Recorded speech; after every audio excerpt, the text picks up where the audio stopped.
Hello, everyone, and welcome once again to the 50 Years Ago in Hockey podcast, and this is episode number 112 in our weekly series. I'm your host, Rick Cole, and every week, right here on the Hockey Podcast Network, we take a trip back in time 50 years, down memory lane, if you will, to bring you all the hockey news from that time period exactly as it happened and written in the words of some of the greatest sports writers of all time. In this episode, we're in the week of December 13th to 19th, 1971. Now, if you like what we do here every week on the podcast and every day on our Twitter account, you can help us out by going to patreon.com/hockey50years to subscribe to the podcast. Our subscribers not only get early access to every week's free podcast, but we get some really interesting special content that we put out several times a month. Some of the stuff involves the progress the WHA was making to get off the ground with special reports from the cities that are involved, and we take a look at other issues of the day in greater detail. So that's patreon.com/hockey50years to subscribe to the podcast. And also don't forget our local sponsor, the Breakwall Brewing Company of downtown Port Colborne, Ontario, and of course newspapers.com, who make all this possible with the access they give us to all their files. So this week, 50 years ago, began with, I guess what you could say, it was a lot of junior hockey news that was interest actually all hockey fans. The Toronto Marlboros of the Ontario Hockey Association Jr A Series, I guess they decided to give themselves an early Christmas present.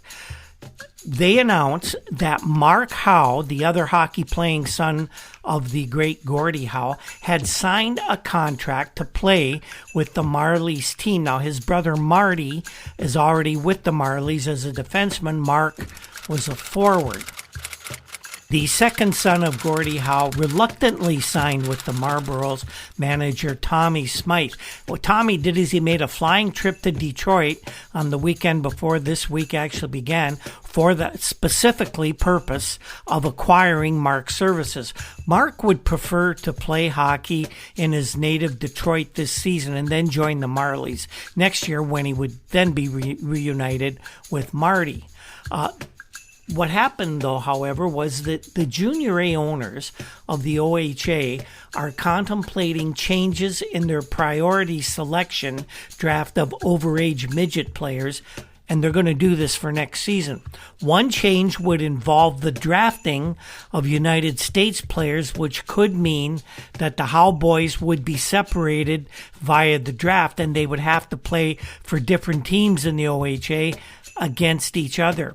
Many years later, a similar situation would arise in the NHL with a couple of twins from Sweden. So you see, that's the reason why Mark signed with the Marlboros this week, just to be sure he could play his junior hockey with Marty, who has 2 seasons of eligibility after this one. Mark will, of course, have 3 junior seasons remaining after this term. Well, you can imagine what happened in the ranks of the OHA Junior A Series. Other club owners are saying, hey, why does Toronto get such a great prospect like Mark Howe for no good reason at all? Well, it turned out there were several large meetings, and Gord Walker of the Globe and Mail reported a couple days later that Mark Howe will not be able to play for the Toronto Marlboros this season. The talented son of Gordie Howe must remain with the Detroit Junior Red Wings of the Southern Ontario Junior League.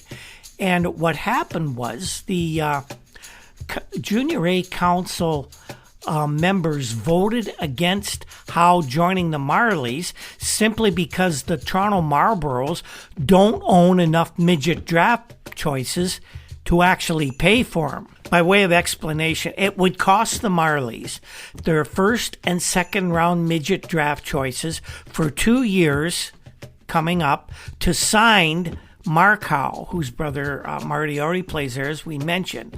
The reason is they're signing him early, so they're going to have to give up something for the circumvention of the rules, if you will.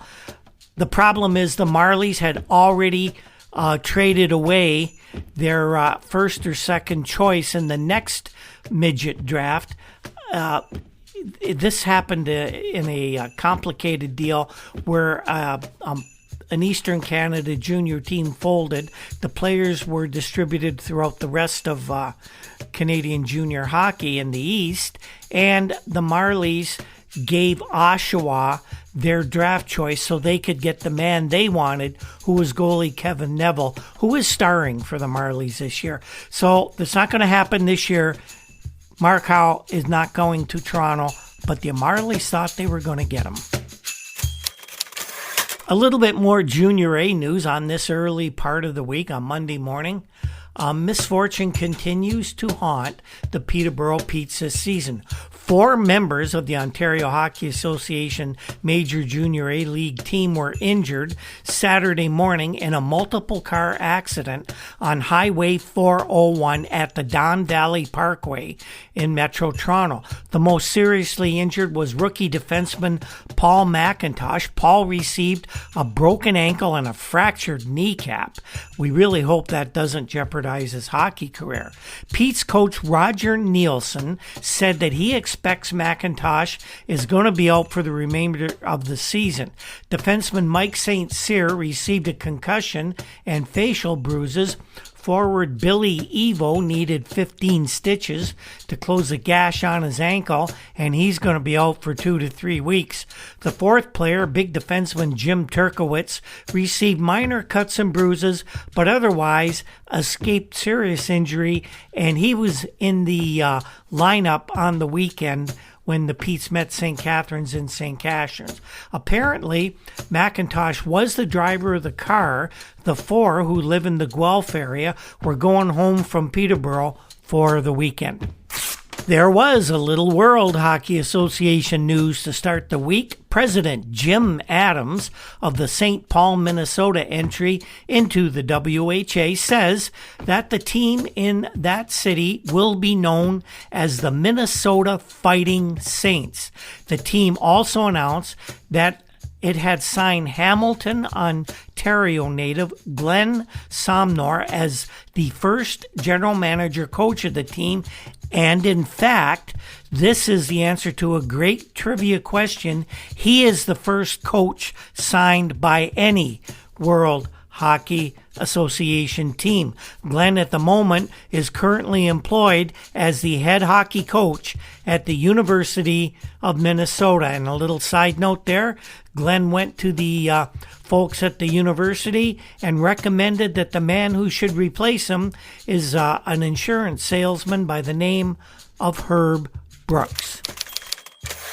The week did start out pretty busy in the news department. Another good news item in early in the week was Montreal and St. Louis hooked up for a 1-for-1 trade, but you had to be careful to avoid confusion as you read the terms of this deal.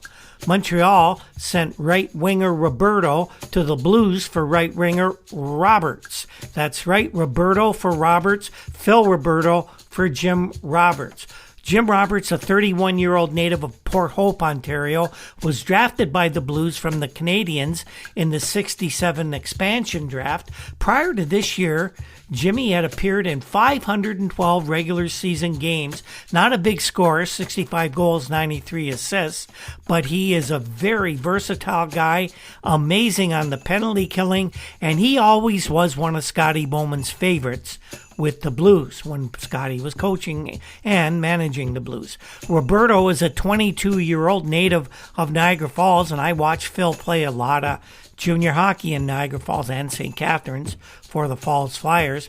He's been a part-time performer for the Canadiens for much of this season. He's only got 3 goals and 2 assists in 27 games, but he is thought to be a very good prospect, and that's why the Blues, Sid Abel, made this deal. Jim Proudfoot of the Toronto Star says he did a bit of an informal survey with folks around the league, and he's discovered that the title of having the worst ice in the NHL now belongs to Memorial Auditorium in Buffalo, New York. I've skated on the odd ice many times at that, right around that time, and I gotta admit, that ice was not good, even when you didn't have 15,000 people in the rink, which really made it warm and tough for NHL hockey. Second worst ice, by the way, happens to be Los Angeles. No surprise there. Jack Kent Cooke does not like spending money on things like top-flight ice-making machines. Tuesday, we got some news about the World Hockey Association's New York franchise, and it wasn't good. Neil Shane, the New York lawyer who doubles as president of the proposed New York WHA team, conceded that he's probably going to have a pretty difficult time fielding a team, or icing a team, as you will, in hockey, for 1972. Shane was in Montreal to appear on the CBC's local evening news program, Hourglass there. Shane told CBC, "I can't exercise my franchise until I get some play-in dates. The WHA executives are pressing me now for these dates, and I can't find a place to play." Shane admitted that his major problem is time-oriented, time-sensitive, and he acknowledged that the WHA could conceivably start its operations without a New York team. There will be more on this story coming up later this week and in the coming weeks. Lots more to talk about as well with the New York and the WHA. Also on Tuesday, the Maple Leafs got some bad injury news. Young forward Darryl Sittler, who's starting to show signs he may be a little better than average NHL player, he's going to miss at least the Leafs' next 2 games and maybe more because of stretched cartilage over the left ribs. Coach John McClellan said that Darryl had it for a couple of weeks, but he wasn't getting any better, so the decision was made to sit him down. They thought for a while that maybe there was cracked or broken ribs there. That wasn't the case. So Darryl's going to be okay, but he's going to have to miss a few games. Wednesday, the WHA made a little more news as the day dawned. The Los Angeles franchise announced that they had made a coaching offer, and the fellow who got the offer is a guy by the name, I had never heard of this guy before, Terry Slater, who was at this time coach of the Des Moines team of the International Hockey League. Terry was a longtime International League player. He played in the lower minors, as we called them back then, the Eastern Hockey League, the International Hockey League. And when the story first came out, Slater denied knowing anything about it. But within the next little while, he became the second man to be named a World Hockey Association coach of the as yet unnamed Los Angeles franchise. Some pretty interesting developments this week, having very little to do with pro hockey, although many would say this had everything to do with pro hockey, as the Canadian government decided it was going to get involved in how minor hockey was being run in Canada. Health Minister John Munro and his provincial counterparts agreed to establish a committee to look into some of the abuses prevalent in amateur hockey in Canada. The committee, which will be made up of public servants, is to recommend steps to eliminate such abuses, including either provincial or federal legislation. The agreement came at a federal provincial conference of ministers responsible for sports and recreation. Munro told a news conference after the closed meeting that there was a general approval of a working paper drafted by the federal government pinpointing the abuses. These abuses included contracts that sometimes require young boys to leave their hometowns to pursue hockey careers, and the agreement between the Canadian Amateur Hockey Association and the National Hockey League. Some of the other abuses that are going on, according to Health Minister Munro, who, by the way, has an airport named after him in Hamilton, Ontario, some of these other abuses included extremely long schedules, such as in the OHA Jr A series, where players can play up to 80 games a season, and that according to Monroe, interferes with a boy's education. Contracts in junior hockey, which set salary ceilings of $60 a week, and that would actually still be an issue many years later. There was also an abuse of apparent control of the NHL over amateur operations through the CAHA-NHL agreement. And in pro-amateur agreement, the payment of draft money to teams for whom the draftee played. The committee doesn't seem to like this. The committee felt it should be paid into the CAHA general funds for the development of hockey instead of just the teams lining their bankrolls. The committee was also concerned about playing rules designed primarily for professionals imposed on amateur players regardless of age. What they're worried about here, and this would come out a few years later, the body checking, all the other moves that take place in pro hockey. What they're trying to do is indoctrinate your kids into the pro hockey style of game, and they really didn't care about the well-being and the welfare of the young player. Very, very, very few of the young players get to make the NHL, but on the off chance that 1 out of 10,000 might make it, they want to develop that one to be tough enough to endure the rigors of the professional game. Well, as you can imagine, there was swift reaction to this story from all over the place. Clarence Tubby Schmaltz, the president of the Ontario Hockey Association, vigorously defended his group's Junior A League and has declared that neither the federal government nor the public is aware of some of the problems that actually do exist, according to Schmaltz. He was commenting in an interview on a report that a federal provincial conference had decided, with Health Minister John Monroe's agreement, to investigate these perceived abuses.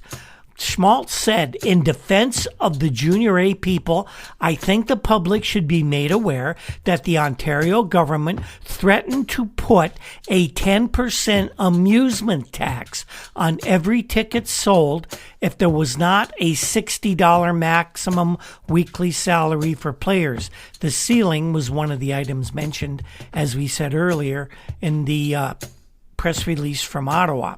This $60 maximum, according to Schmaltz, was put in to protect the arenas and teams from this levy. The government could add this levy even if one player was making more than $60. Now, Schmaltz also went on to defend the educational standards of Junior A players and said that teams pay a staggering amount toward tuition fees. Schmaltz said that they have statistics to prove that the scholastic averages of Junior A players are above the average of students in almost every city in the league. Any boy who isn't doing well is provided, according to Schmaltz, with a tutor. And Bill Hunter, the general manager of the Edmonton Oil Kings of the Western Canada Junior Hockey League and a key figure in the new World Hockey Association, he says the federal government should simply stay completely out of amateur sports, except, of course, to lend assistance in building facilities. Of course, that assistance would consist of cold, hard cash, which above all is most important to Wild Bill Hunter. Now, Hunter was commenting on that report that we've given you about the government investigating amateur hockey. Hunter said they're welcome to investigate the Western Canada League. All we ask is that they print the facts about our league. What we're getting now from the government isn't the facts, but insinuation that can only serve to undermine the public's confidence in amateur sport. Hunter went on to say, quote, look at the mess the government has made of the economy in this country. These same people now want to tell us how to run amateur sport. They don't know what they're talking about. That sounds a lot like Bill Hunter. Also on Wednesday, well, we knew Stan Fischler would weigh in on the WHA and the New York issue, since Stan is the ultimate insider on all things New York, whether WHA or NHL. And he tells us that the new league has been dealt a severe body blow with Neil Shane withdrawing his New York franchise. Shane says, of course, he's got no place to play. And Fischler says without any place to play, there'll be no team in New York. Behind the scenes, though, the ultimate insider Stan Fischler didn't realize that Bill Jennings and others were concocting a plan whereby playing dates in Madison Square Garden and the new Nassau County Coliseum, where the NHL's expansion team will play, were being offered to a New York franchise. And indeed, that would come to pass. We don't have it happening this week, but it does happen shortly. Here's a story out of Seattle, Washington, that has an interesting slant on the future of the Western Hockey League. Reports were circulating in Seattle that the governors of the National Hockey League will shortly announce plans to include the 6 Western Hockey League teams in an expansion plan to increase membership in hockey's #1 major league to 24 cities. Bill McFarland, president of the WHL, acknowledged that he hopes the NHL will shortly accept the 6 WHL cities entirely as a unit, and he also admitted a lack of capital in Seattle is a grave concern to the league. So if you got a team in Seattle that is running out of money, how could you possibly expect the NHL would want to take them on as a franchise? Well, the NHL is meeting in Minneapolis January 29th, and the President Bill McFarland of the WHL says he expects something to happen. Now, how does this work in Seattle? Well, Sam Schulman is the owner of the NBA's Seattle Supersonics, and he's announced that he can bring Major League Hockey to Seattle as early as next year if he's granted prime dates in the Seattle Coliseum. He said, however, that his plans don't involve the National Hockey League. So if it's not the NHL, then it must be the WHA, right? Maybe not.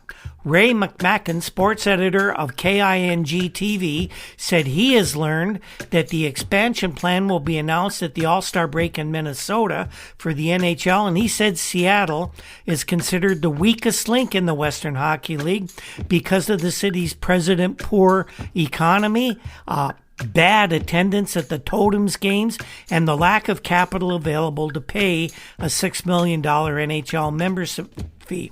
Now, the other cities in the league are Denver, Phoenix, Salt Lake City, San Diego, and Portland. And it was mentioned in another area that the WHL may actually go on its own as a 3rd major hockey league. Good luck with that, boys. You will remember the case last summer of Los Angeles Kings general manager Larry Regan. He got into some hot water in Quebec, got in a high-speed chase with the Quebec police, was arrested, charged with dangerous driving. An Eastern Ontario judge was riding in Regan's car with him. He got involved in the fracas, and he was charged with obstructing police. Regan was acquitted in a very strange decision. He was acquitted of all his charges, but Judge Frank Dunlap of Renfrew County Court was convicted in his separate trial of obstructing the Quebec police officer. But he wasn't sentenced at the time. That was reserved for a few weeks, and the sentencing actually took place this week. Judge Orville Frenette fined Judge Dunlap. Doesn't that sound a little incestuous? Anyway, Judge Dunlap was fined a whopping total of $25 following his conviction for obstructing a police officer. Judge Frenette said, with a wink and a nod, I'm sure, that Judge Dunlap has already been heavily penalized due to the excessive publicity he has received. To my knowledge, Judge Dunlap was not removed from the bench during the time that his case had not been disposed of. Judge Fournette said if it had been an ordinary person who was involved, there would have been little or no publicity, and it is for this reason that I am imposing a nominal fine in a matter which might ordinarily call for a heavier one. In other words, if you're a judge, you get a lower penalty than an ordinary citizen. And this is a case where justice not only must be done, but it must be seen to be done. And in this case, justice did not see anything. Justice was blind in this case. Hey, football fans, I'm sure we all love an action-packed, high-scoring National Football League game. But the latest no-brainer from DraftKings Sportsbook, an official sports betting partner of the NFL, you'll be a winner once a single point is scored. That's right. New customers who bet just $1 on any team can score with $100 in free bets. It's that simple. If Sportsbook isn't available in your state yet, you can still get in on the NFL action. Everyone can play for huge cash prizes all season long with DraftKings Daily Fantasy Sports Contests. DraftKings has given all new customers a free shot at millions of dollars in total prizes with their first deposit. Download the DraftKings Sportsbook app now. Use promo code THPN, bet $1 on any team to score, and win $100 in free bets. If they score, you score with promo code THPN this week at DraftKings Sportsbook, an official sports betting partner of the National Football League. You must be 21 or older, New Jersey, Indiana, or Pennsylvania only. And only new customers can take advantage of this. You need a minimum $5 deposit and a $1 wager. One of these specials per customer. Some restrictions do apply. See DraftKings.com/sportsbook for all the details. Got a gambling problem? Call 1-800-GAMBLER. Some news this week on the proposed World Hockey Association franchise for Ontario. It's supposed to be based in Hamilton. And this is how things started to unravel in Hamilton. Basil Griffiths is a St. Catharines businessman, and he proposed that a 10,000-seat arena for Hamilton's East End at corner street of Barton Street and Highway 20, Centennial Parkway. He said he would build the arena, but he wants $24.5 million in leasing fees to build it.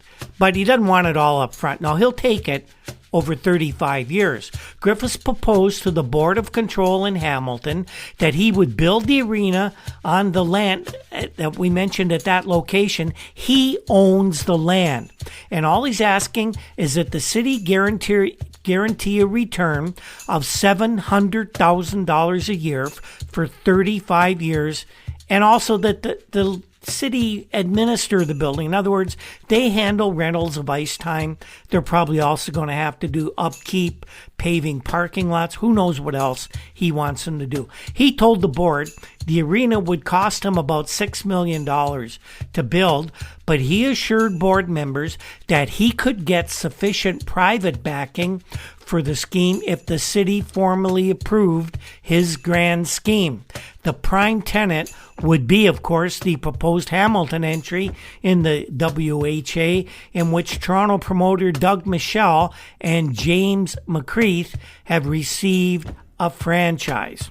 Now, Griffiths isn't just telling them this so they can take their time. He stressed that he did not want to have a long delay on the decision by the city because the piece of land he is holding is too valuable to lie dormant for very long. And if you go by there at this intersection, you can see exactly the enormous development that has taken place there. Hamilton Mayor Vic Copps agreed the site was ideal, and he added the city of Hamilton was anxious to get a major arena project started. Mayor Copps said, "We're expecting some other proposals, and we will get back to you as soon as we can." Copps went on to say that the financial situation of the city was such that they're going to have to get a much more attractive proposal than what Griffiths was offering to get shovels in the ground for an arena. Copps also said they'd have to get some assistance from the higher governments, meaning, of course, the provincial and the federal governments. And if Mayor Vic Copps' name is familiar to you, it's his name that was first put on the big league arena that was built right in the middle of downtown Hamilton quite a few years later. I always thought Vic Stasiuk was a pretty straight-laced guy, a very stern disciplinarian when he coached the Philadelphia Flyers. And I thought he was a pretty straight shooter as well, not prone to hyperbole we see from everybody else in the hockey world in the early 70s. Well, it looks like Vic has. Now he's coaching in California with what he thinks very few hockey people around to check up on what he says. It looks like Vic has bought into the any BS is good BS theory in expansion cities with this statement. Vic, who was a member of the Uke line while he played in Boston and now coach of the Seals, he's talking about his club's firepower. Vic says, "We got guys like Bobby Sheehan who can snap it. He's really something. I mean, quick. He's quicker on the trigger than Simon Nollet, and Nollet was the fastest guy I ever saw up until now."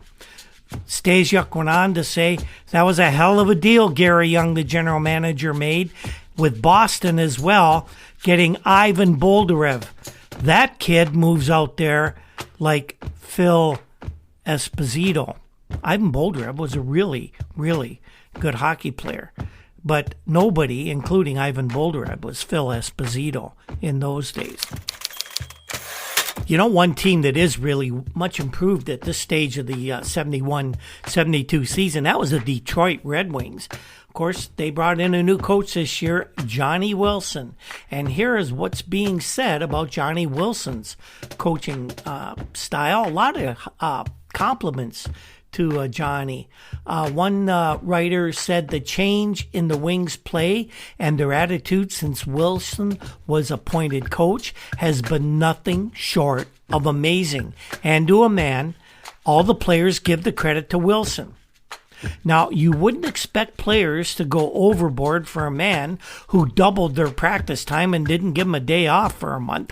But guess what? The players are endorsing him, and here they are. They're actually fighting for a playoff spot. Offering supporting testimony in the same story is retired Hall of Famer Gordy Howes, now a club vice president. And he says there are two ways of doing everything. You can do something because you want to, or you do something because you have to. Johnny's getting them to do it because they want to, and let's give some bite when he needs it. And the players are giving him that, according to Gordie Howe, they're giving him that bite. A little later in the week, we had a little more WHA news, and this is from the WHA outpost in Dayton, Ohio, where city commissioners voted for Dave Hall Plaza in the downtown area to be the location of an arena that would be built to house the World Hockey Association team planned for that city. But don't get all excited, Dayton, and people were. If you read the Dayton papers, they were really happy about becoming a, quote, major league city. But that was just a location approval. There was still question whether an arena actually would get built, and that decision had yet to be made because there were many opponents among the city commissioners and others in the city of Dayton, they were opposed to the idea of their municipality bankrolling a rink for a pro sports team that as of yet didn't even have one player or even a pair of skates. Late in the week, the Sabres and Kings made the week's second trade. It was a deal of some significance. The Sabres acquired from the Kings veteran defenseman Larry Hillman and right winger Mike Byers, and going to the Kings from the Sabres were defenseman Doug Barry, probably their best defenseman up to this point in time, and a minor league right winger by the name of Mike Keeler. Sabres general manager coach Punch Imlach, very familiar with both Hillman and Byers. They both began or had been around in the Maple Leafs organization. Byers actually came up from the Leafs through the Leafs Jr system, and he was thought to be a very good right wing prospect. And Hillman, well, Larry had helped Punch to several Stanley Cups when he was with Toronto. And interesting, Larry also had some very severe contract disputes with Punch Imlach while he was with the Maple Leafs, and it was often thought that Larry put a curse on the Maple Leafs that they would never win another Stanley Cup after their cup win in 1967. This trade sets a bit of a record, believe it or not. This will be the 11th National Hockey League team that has owned Larry Hillman. He's played for Detroit, Boston, Toronto, Montreal, Minnesota, Philadelphia, Los Angeles, and now Buffalo. Chicago, New York, and Pittsburgh also owned him briefly during a lot of goofy transactions that took place during off-season draft meetings, and each of those teams, Chicago, New York, and Pittsburgh, picked him up and dealt him away before he ever got on the ice with those teams. I don't know if you were at this time, if you were around. I was wondering just how much the Stafford Smythe was worth when he passed away on October 13th. Well, he left an estate worth $3,225,013. Smythe's will, which has been filed for probate, leaves the entire estate to his wife, Mary Dorothea, and his 4 children. Major components of the estate are stocks and bonds worth $2.3 million, his Metropolitan Toronto home, which was worth $200,000. He had a country home in Muskoka District worth $187,750, and he had yet another country home near Guelph, which was worth a cool $175,000. Yet another property in Collingwood Township that was worth about $25,000, and he owned loans worth $171,262. No mention in this estate of his stock in the Toronto Maple Leafs. And we still don't know all the details of why Harold Ballard was allowed to get that agreement that was allegedly in place. A lot of people were questioning it at the time, but nobody had any solid ground to actually say that Ballard didn't have a right to buy that stock, and we're still wondering about that. Here we are 50 years later. Our feature story this week, our final story as well, one of my favorite goalies in this era was Roy Edwards. I liked him because he came from a town not far from where I grew up, Caledonia, Ontario. I really felt bad for him when he received that fractured skull. I had a helmet exactly like him that I wore when I was playing golf. My mask wasn't the same, but I rigged it up on my pretzel mask with Roy's helmet that he wore or the type of helmet he wore. So this is a nice story that Milt Dunnell gave us this week, and we'll talk about Roy Edwards and a little bit about the other Penguins goalies as well. Roy Edwards gave more than the mandatory 2 weeks' notice when he quit his goalkeeping job with the Detroit Red Wings last spring.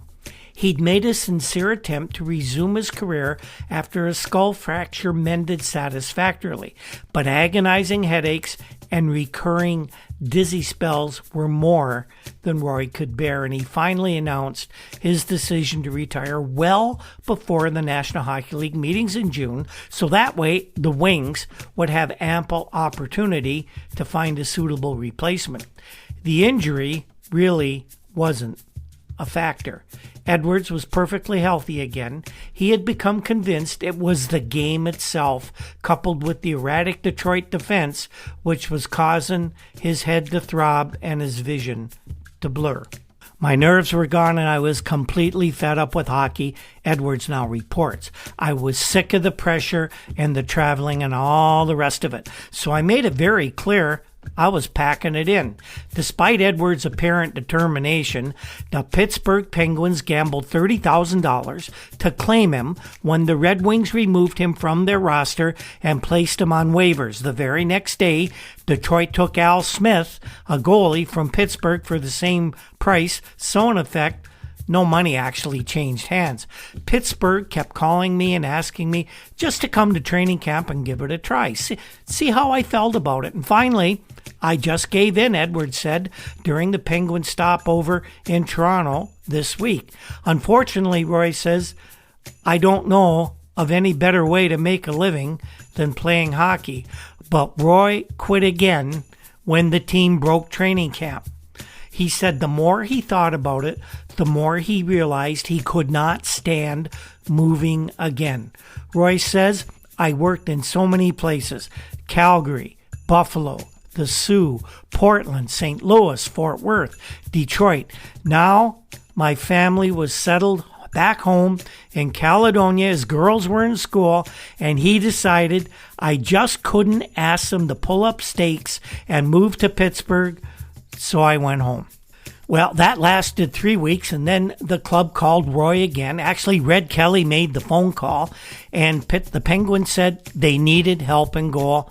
And Roy says, so guess what? I weakened again. The day after I arrived, Tim Horton broke his ankle, and I was beginning to wonder if I'd made the right decision. You can't blame Roy. Playing behind a guy like Tim Horton with a coach like Red Kelly would be a very attractive prospect for a major league goalkeeper. But with Horton gone, Roy knew what the Pens' defense was going to be like. Now, Roy was hurt on what was a pretty normal incident at Detroit last season. It was a breakaway, and it was a game against St. Louis. Roy describes what happened. He says, Craig Cameron came in on me, and Ron Harris of our defense sort of threw himself at him, and they both fell on top of me. My head hit the ice, and that was the last thing I remember. Falling with two of them on top of me. Next thing I know, I was waking up in a hospital. Well, partly with Roy's sensitive nervous system in mind, the Penguins now are dividing their goaltending assignments just about evenly among three players. Roy, of course, and the two men who share the job with him, Les Binkley and young Jimmy Rutherford. Binkley, believe it or not, started out in professional hockey not as a goalie at all, but as a trainer.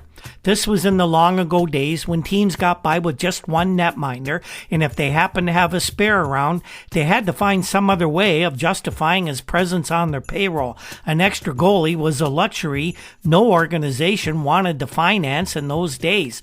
The late Jim Hendy, who was running the Cleveland Barons in the American Hockey League and cutting as many financial corners as he could manage, needed an understudy for Gil Mayer, his regular netminder, and he had his eye on Binkley, an Owen Sound product who was widely known as one of the best netminders, goalkeepers in amateur circles. So Hendy, he sent Les Binkley to a school where he could learn to tend to minor injuries, tape ankles, and do all the other tasks a trainer is called upon to perform in the 1950s, that is. Don't forget that. And having graduated from what was probably a glorified St. John's ambulance course, Binkley was appointed the Barons trainer, and more important to Jim Hendy and to Les, he was the standby goalie.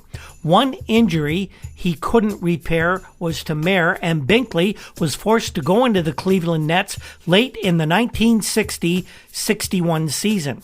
Mayer never did get his post back. In 8 games, Binkley gave up only 11 goals, and the following year, he was installed as the Cleveland Barons' first-string goalkeeper. So how did Les Binkley get from a trainer's position to a National Hockey League goalie? Well, Jack Riley, who was a Pittsburgh club president now, and he was the general manager of the Penguins when they came into the NHL, tells his story. Jack says that in 1966, when they were assembling the first Pittsburgh team for NHL expansion, one of his first acts was to buy Binkley from Cleveland in a straight cash deal. Jack says, "I knew what a great goalie he was and that he belonged in the NHL." So Jack used his influence and Pittsburgh's money to bring Les to hockey's big league. Now 35, Binkley was one of the beneficiaries when the NHL doubled itself by adding 6 teams in 1967. He'd been lost in the minors and forgotten, and would be yet forgotten if Riley hadn't gone looking for him. Now Binkley's a certified big league goalkeeper, and obviously was this a good thing all along? Now, Les says, "I always figured lots of scouts washed me out because I wore glasses and they thought there must be something wrong with my eyesight. Now I've changed my image by wearing contact lenses. They help me, in fact, because I can wear them under my mask. And now I have security, too, because when I'm done playing goal, I can always go back to being a trainer again." So all 3 of Pittsburgh's goalkeepers are small-town Ontario boys. Binkley, as we mentioned, is from Owen Sound, now resides in Walkerton. Edwards still lives in Caledonia, and Jimmy Rutherford's home is in Beaton, Ontario. Now, how's this for a coincidence? We're talking about Jimmy Rutherford, and exactly 50 years ago, we're talking about Jimmy. 50 years later, he just becomes the head of hockey operations in Vancouver. Hockey takes care of its own, and it's taken care of Jimmy Rutherford very well. Roy Edwards, as this story goes on, said one of the things he disliked most about hockey is that you're forced to live in a big city, and Edwards said, "I hate cities. They're crowded, and there's all that noise. Detroit was a dangerous place to be in. Pittsburgh's not bad that way, but you can't breathe fresh air there. It's worse than Detroit for air. There's always a lot of smog and dirt hanging in the air. If you live in a city all the time, you probably don't even think about it, I suppose. But I come from a little place like Caledonia, and I get used to that good air. It hits you when you change." I'd say making that adjustment is one of the major problems in professional hockey because so many of the NHL players grew up in small towns. A lot of them become city guys, and good luck with that. But Roy says, "Not me. I can hardly wait to get back to Caledonia whenever I get a chance." One such opportunity to get home arose this week. The Penguins practiced early Tuesday, so Edwards had time to slip home for a few hours since they were in Toronto, and Caledonia is just a couple hours away.